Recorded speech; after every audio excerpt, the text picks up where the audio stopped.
Mécher la tête est l'une des 70 étapes de la fabrication d'un archer. Dans cet atelier, ces gestes minutieux sont inlassablement répétés et transmis depuis 50 ans. On place le crin dans la tête avec un nœud qu'on fait. Le crin doit être le plus droit possible. On crée quelque chose qui va être utilisé par un musicien.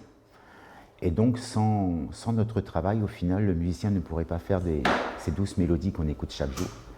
15 travailleurs en situation de handicap façonnent des archers pour violon, violoncelle, alto et contrebasse.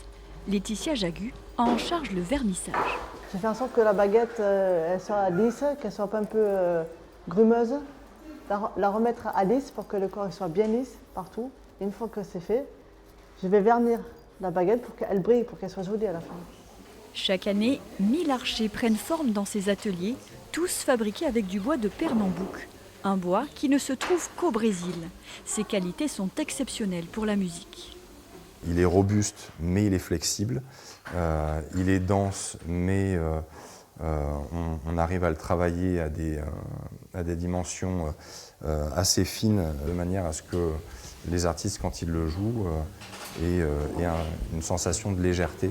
Mais le commerce du Pernambouc pourrait être interdit dans les prochaines années, car le Brésil tient à protéger ses ressources.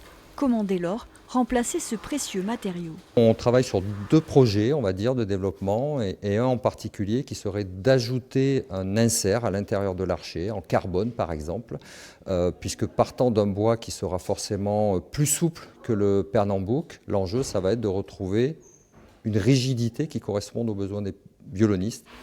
L'archetterie Carmozines va tout mettre en œuvre pour continuer à produire des archers qui seront pris en main par des musiciens japonais, coréens ou encore australiens.